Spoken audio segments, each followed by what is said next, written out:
the early 1960s, Henry Ford II had a mission. He had dedicated himself to turning Ford into a global automotive power, and to earn that, he set his sights on Le Mans. However, conquering the 24 hours of Le Mans is not for the faint of heart. The 24 hours of Le Mans was being dominated by a force the likes of which had never been seen before. That force was Ferrari. For 6 straight years, Ferrari had claimed the crown at Le Mans, and with the success of the Scuderia being a point of enormous national pride for the Italians, there was no end in sight. But Henry Ford wanted to win at Le Mans, and almost more importantly, he wanted Ferrari to lose.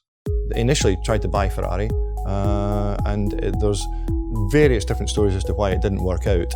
I won't go into all the details, but it failed, and within, I think it was within 6 days of the failure of that, Royal Inn had proposals on the desk for them to build their own car to go and win.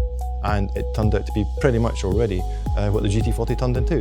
When they tried to purchase Ferrari and that deal kind of fell apart, they decided that they wanted to win the ultimate race and show the Europeans that the Americans could build a car that not only competed, but won.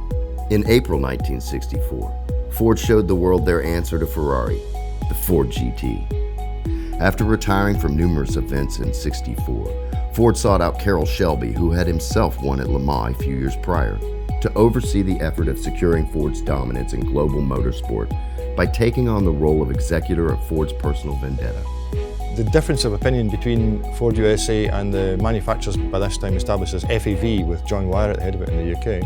At the end of the season, they split it so that FAV would be responsible for the building, but they gave the racing side of it to Shelby American. The first thing they did was they said they'd put them back to the way they had started out, and then they worked from there. And they did all their work, their wonders on it, and then first time out at Daytona, they won with GT40 103. By 1966, Carroll Shelby and the other Ford partners had made great strides in the GT40's reliability and were considered by many to be the favorites to potentially achieve Henry Ford's dream. And by the time they got to Le Mans, having already won Daytona and Sebring, it really was a force to be reckoned with.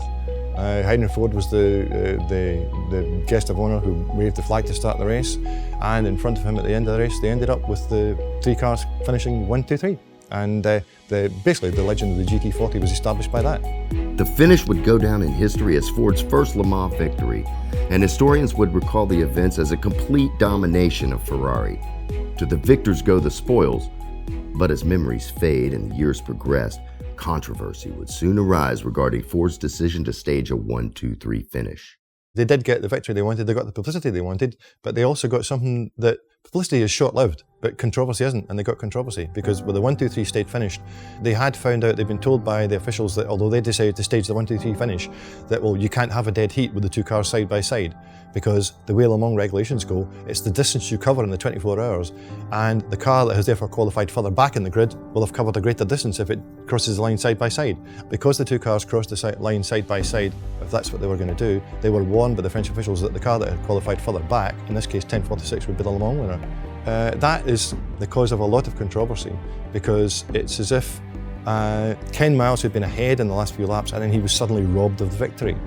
It's a very simple thing that went wrong, but it's a very complex thing to explain. In the interview with Ken Miles, he states this to Skip Weston, who's interviewing him. That's not the end of the race. The end of the race is about 300 yards further back down the track. It's the beginning of the pit lane. That's where the sensor was for IBM for the lap times. And that's where they, when they were asked to do the stage finish, they did the stage finish for. Despite the controversial finish, there was no denying the success of the GT40. In fact, this victory began 4 straight years that a GT40 would win the 24 hours of Le Mans. To date, Ford is the only American manufacturer to have won a title at the historic event. Henry Ford II had accomplished his dream and then some, but it was this Ford GT40, chassis 1046, that started it all. Ford's goal with the whole program was to win Le Mans. They wanted to go international racing and they wanted to beat Ferrari. And so this is the car that achieved that goal, which makes it, in my opinion, the most significant of all the GT40s in that it won the race that they intended to win the first time. Since winning Le Mans, chassis 1046 endured a fate not worthy of the prestige it ushered in for Henry II and his Ford Motor Company. After suffering a transmission failure, chassis 1046, which helped lay waste to the Scuderia at Le Mans, was now relegated to the chores of a test vehicle. Many alterations and undocumented revisions later, this icon had lost its status in the lure of auto racing. On paper, its credentials could not be debated, but in metal, this was not the same car which ruined the dreams of Ferrari and helped establish Ford as a perennial leader on a global stage. But the past does not have to remain forever constant. Join RK Motors Charlotte as we revive an icon, unearth the past, and restore glory to Chassis 1046. This is the real story of the first Ford GT40 to claim Le Mans for America, and we welcome you to be a part of history with us. There really is no controversy. That car won Le Mans.